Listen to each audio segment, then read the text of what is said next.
what I'm saying when you come down to it is that if there is some amount of what we would call randomness, that also implies that things can go in multiple directions at any given point in time. That they can't go in only one direction. Right.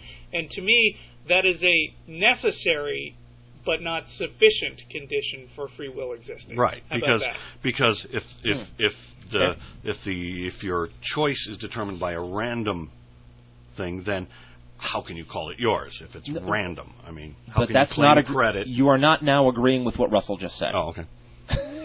Russell's point was the randomness needs to be there in order to say that there were multiple choices in the first place. Essentially, it's kind of like saying that if the randomness exists, we are perceiving our involvement with the randomness as free will. It's kind of the direction when he says necessary but not sufficient. Could be, yeah. My kind of the point that I wanted to get back to in defining what exactly is free will, there's another issue, and that is defining what do we mean by I or self. Right. Because if we say that, for example, I am the consciousness, I'm not a puppeteer of my body. I'm not a rider along for the ride. I have a sense, a feeling of my consciousness that is all of me, and it's not, the muscle or anything else. For some people, I suppose maybe it's in the head or at the eye, whatever. However you perceive it. What I describe as self or I is a collection of all of these influences around me, whether there's randomness or not involved, and I have the perception that I am making a choice. As an example, and I'm going to twist somebody else's analogy about murder. If there are three people who are all wanting to kill this fourth person, okay, they all hate him. And let's just say it's Dennis.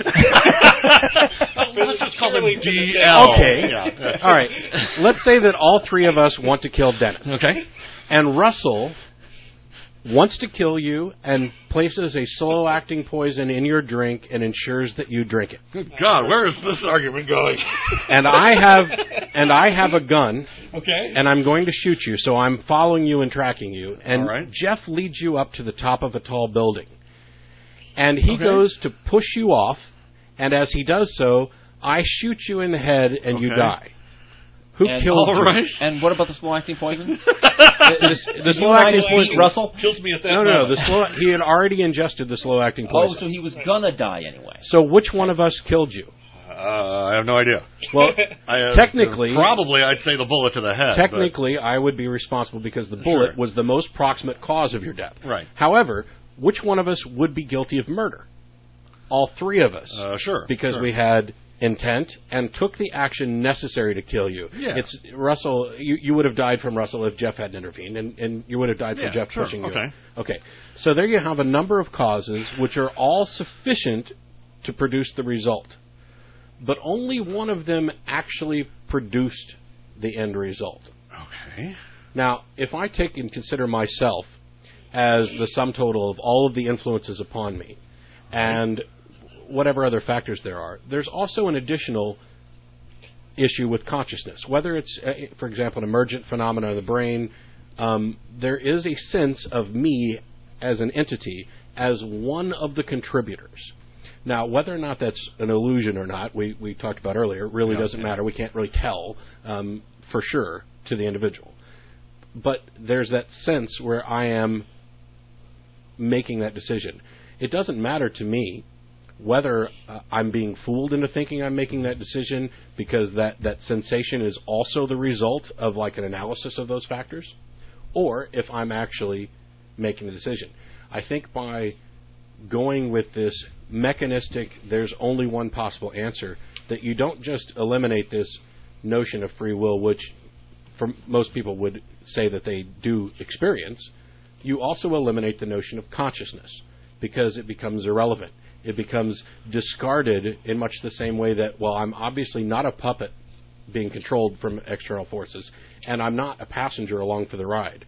So if I'm not active in making my decisions, then perhaps this notion of consciousness is also as illusory as your notion of free will.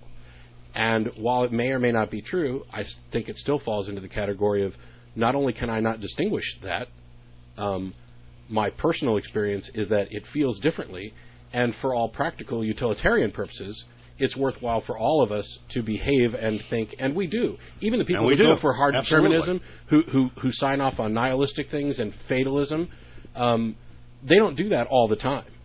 They'll talk about it, and Russell and I were talking about this earlier. Right. They'll have a fatalistic outlook, but not all the time about everything. At some point, they come back to the sense that they are making decisions. Right. It's pointless to try and second guess the future. Yes. And in fact, it's contrary to our well-being to try to, second guess what our only course of action will be. I mean that's ludicrous. I got a good post from somebody on AA who gave a really great visual altatheism, right, not alcoholism, who gave a great image as to the relationship of the past and the future. He said that the past pushes into the future, rather than the future sucking the past into the future. What it's meant to indicate is that the current events force the future ahead of it to be what it's going to be. There's no predetermined future that's sucking the past to be in that mold. And so, but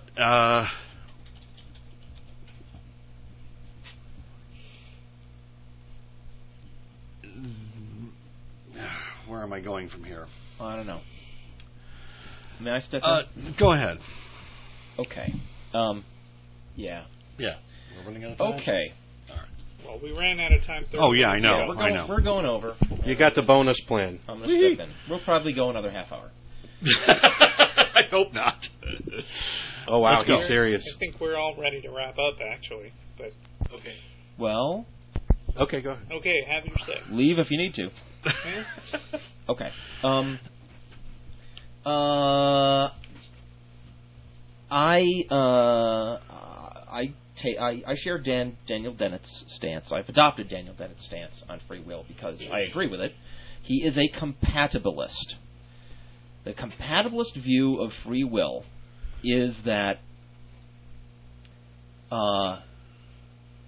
in spite of the fact that the universe is deterministic, we can still be free in all the ways that actually matter. Now, when I say that, I'm invoking this utilitarian view of it, which you are on record repeatedly decrying as arbitrary. Yes. Right? Because it is merely our interpretation of things and not some absolute right. It comes at objective fact. It comes at the position from only one perspective. And dismisses all others. I'm sitting here accusing you of coming at this entire question from only one perspective and dismissing all others. That is exactly what you're doing. Okay. Okay.